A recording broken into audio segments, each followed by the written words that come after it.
What's up, everybody? It's your boy Meme here. I woke up this morning at 3:30, and then I showered, and then I got on my computer, and I had a banana and I had a protein shake, and then I got on my computer and I studied. If you were around like 14 hours ago on my YouTube channel, you may have seen like me live stream for I believe just over an hour, and it was me studying for my Network Plus exam. My Network Plus exam was today. So before I tell you my score, I'm gonna go through my day. So I finished studying. I got ready, which essentially was just putting my passport into my bag because you need two forms of ID. And the sorry, I'm obsessed with like the object of the passport. It's so cool. Like the American passport is particularly cool because the ID section has a lot of cool security features. But like I'm looking up passports. I'm doing research into passports. It's like a very interesting thing. Like passports are so cool. But anyway, so I get ready. I leave. I take just some crazy buses. I have to go over to this weird city that's like outside of town. It's like kind of a suburb of Seattle, but it's out of the way.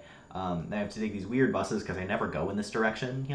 Like everything I need to go is like in the is like not it's just never like I never need to go the direction I was going. So I got on these cool buses. I got on a cool electric bus, which may have docked where I'm going. They're King County Metro is planning a full electric bus fleet by 2035, which is pretty awesome. And so I got on one of the early mode like electric buses. It was pretty quiet. You think of an electric vehicle when you think of an electric car, right? And you think of those as being like way quieter than gas cars, which is true, right? But you get on a electric bus and it's like 20 to 30% quieter, right? A lot of the noise from the bus, I feel like, doesn't come from the engine. Some of it does, but most of it I feel comes from like the rattling of the bus components, right? Like not everything is screwed in fully tight, right? I mean the seats are fine, like you're sitting in the seat and it's fine, but like you're sitting in the seat and it's fine, but like there's like rattling sounds in the bus, right? And those are still the same volume. However, I will notice you could feel the acceleration, like you kind of go back in your seat just a tiny bit. Of course, that's an EV, but like they have just under 300 miles of range. It's like they're really great. It was really great, and they have like a cool screen. Like it's crazy. So it was pretty cool going on an electric bus. I also went on a bus that was designed to go to the airport, and those are always comfortable. So I went on like a bunch of cool buses today. So that was pretty cool. I got to the testing center. I show up, and then they start like going through the process of me starting my exam, and I'm like, wait, am I like starting my exam now? And she was like, well, yeah, but you can wait. And I was like, oh yeah, I would prefer to wait. And she's like, oh, do you want to study? And I was like, yes. Because I showed up at like 9 a.m. and my exam was at 10, right? By the way, I left at like 7, right? So that kind of goes to show how far away this was. And the buses were pretty fast too. Like it was a pretty fast bus route. But anyway, she's like, oh, do you want to study? And I'm like, yeah. So, we kind of reverse a couple of the steps we made in the process, right? And I sit down and I'm studying on my phone. I'm doing the practice test. I'm getting some things wrong. It's a little scary. I do the network, the Ethernet, like T568A and T568B, like wire diagram. So it's like for T568A, that's a green, white, green, orange, white, blue, blue, white, orange, brown, white, brown, right? Then for B, it is orange, white, orange, green, blue, blue, white, green,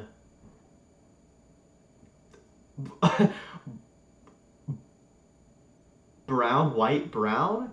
I don't know if that's true. I'm less confident on that one. I know that pins 1 and 2 and pins 2 and 6 are swapped, right?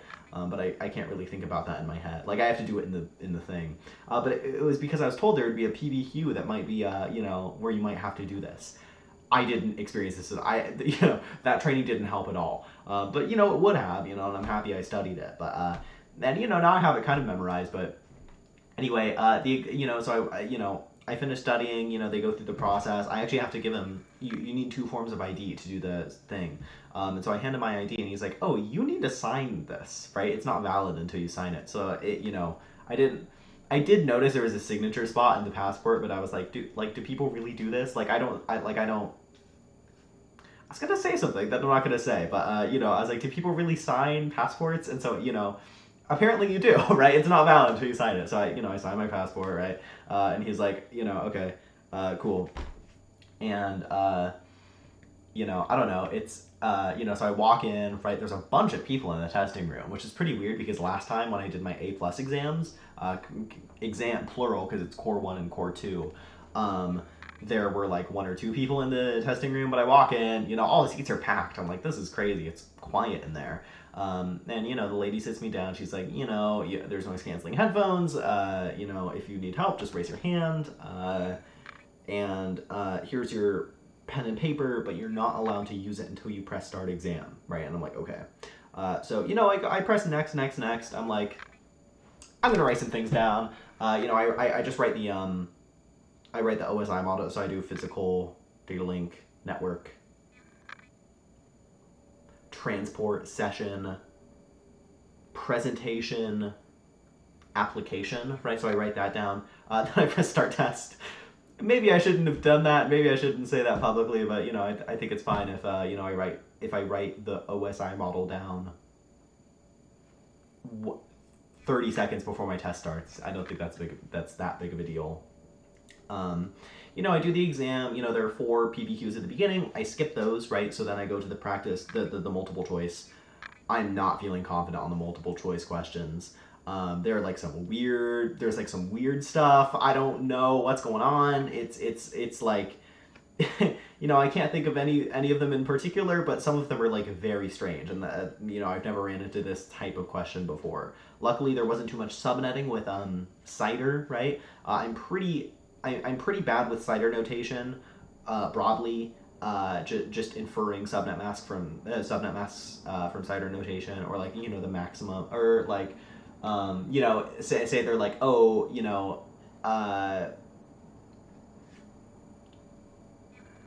like a network with this network ID needs a like what would the network ID be of this subnet if there's a network with this CIDR address, right? Like that's a little difficult. I'm not super great at that, which is something I could have practiced more. But so there's a couple questions like that, and those are a little weird and they're iffy.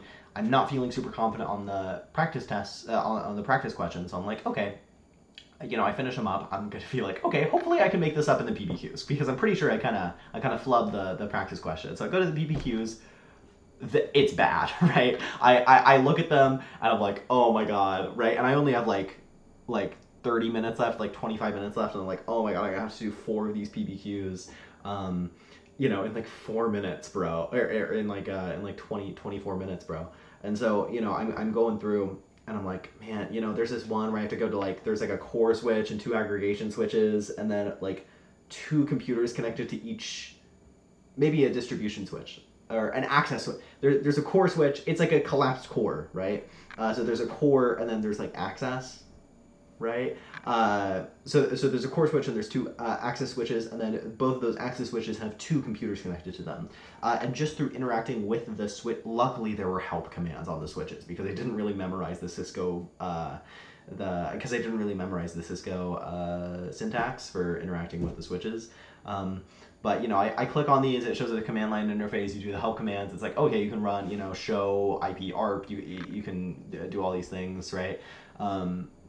I'm like, okay, I'm gonna figure this out, and it was really difficult because I couldn't really figure out where the information I wanted was, and it was really it was really it was psyching me out, it was freaking me out. So I am like, okay, I'm gonna finish this later. I'm gonna go to this other one. There's this one where it's like a network map, like a physical network diagram of like a building and like another building, and like you have to place down where you want the router and like the Wi-Fi access point, like the switch and the firewall to be. So you do like router, firewall thing, then connect that to the wireless access point, which goes to the wireless extender, which goes to here, and then you would choose like the settings on all of them, and that was really crazy, and I wasn't feeling confident on that. And then I go to this other one, and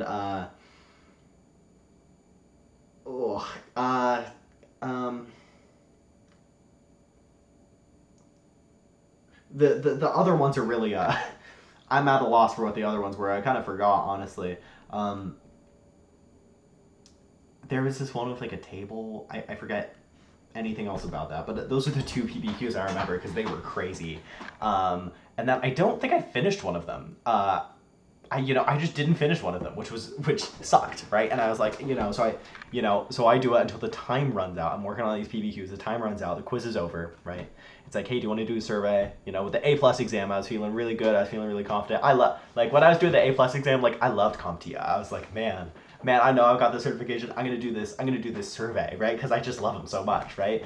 But this time I'm like, no survey. I'm evil now. I'm sure I failed this test, right? Because I feel like I screwed up everything, right? So I'm like, no, I'm not gonna do the survey. I'm an evil chud, right? I failed this exam. I'm an evil chud, right? I haven't got my score back yet, so I don't know. They give you the score when you go back to the room, and so I raise my hand. I'm like, hey, I'm done with the test, and she's, well, no, I just lied to you. So I raise my hand, and then I catch someone over the corner of my eye, and they're pointing at the door, and I'm like, okay, I think I'm just supposed to leave. So I leave. I go to the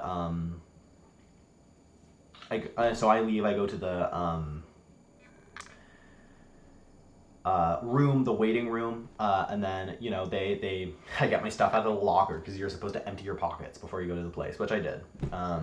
And she commented on my jeans, my cool selvage jeans. She's like, "Oh, those are fun jeans." I was like, "Thanks." I get my stuff out of the locker, and I get my paper. I don't even look at the paper until I have all my stuff on, right? Because I don't wanna like look at the paper and be visibly disappointed and then like put all the stuff in my pockets and leave. So I put all my stuff in my pockets. I get my bag on, right? I do all these things, and then I open the paper, and I passed. And I passed with a pretty good score. The passing score is 720, and I got an 827, which is pretty good. It's actually fairly significantly good, which is surprising because I don't know where that came from. I looked at the score and I was like, damn. Sorry, my screen's went black. I looked at the score and I was like, damn. They're giving Network Plus certifications to anybody now, right? They're just handing them out. Like paper. I don't know. But it was a pretty good score. Apparently, I passed. Feels very weird because I don't feel super confident in my knowledge or abilities. But I guess, I guess I passed. I'm speaking to people about it, and they're like, "Dude, you studied for like 6 months or whatever," and it's like, I know, right? But I was doing these Jason Dion practice tests, and I was getting like mid 70s, right? The I'm happy I'm certified, but I feel like I don't know, I have like a negative self-talk thing, right? Like whenever I like my first instinct when I see the good score on the exam is to be like, oh, surely I don't deserve this, right? Surely I'm not good enough at networking to get this certification, but apparently I am, right? So I leave, I go on the crazy bus route again, I get home, and everything is super normal. In other news, the Artemis 2 splashdown happened, which is pretty interesting. It is now, one of the photos from Artemis 2 is now my wallpaper. And it's this crazy photo that wouldn't have been taken if they didn't do the launch on April 1st. They weren't predicting this photo, right? Because they had to delay the launch. But this is pretty cool. It's crazy, like moon eclipse. It's so crazy. Yeah. God, I did space wallpapers for like 8 years, right? I had them all the time when I was a kid. I had space wallpapers until I was like 18, 17. Like I had them since I was like a kid, right? I've always had space wallpapers, and eventually I got turned off of them, right? And usually I have like mountains or like some nice scenery. But sometimes I dabble in the space wallpaper. Sometimes we go for it. I might stick with this one for a little bit. Honestly, I'm still kind of spaced out. I like space, but I don't want to stare at it all day, right? I'd much rather stare at the natural beauty of Earth, right? Rather than the natural beauty of gray sphere, right? Of course, it's much cooler than that, and what the photo represents is a lot cooler than maybe the contents of the photo. Even if the contents of the photo are very cool, like the contents of the photo are cool because of the context, right? But anyway, I guess that's the nature of all photos. But anyway, um, yeah, I'm gonna go to bed now. So yeah, because I woke up so early this morning. Um, oh, and I also I took my Ritalin extended release 20 milligram at 8:30 a.m. and it seemed to peak right around when I was doing my exam. So that was a good call by me. Um, and yeah, bye. Oh, for dinner I had some chili dogs. I don't know. I had some. It was like canned chili. It was like a stupid meal I cooked together. But yeah.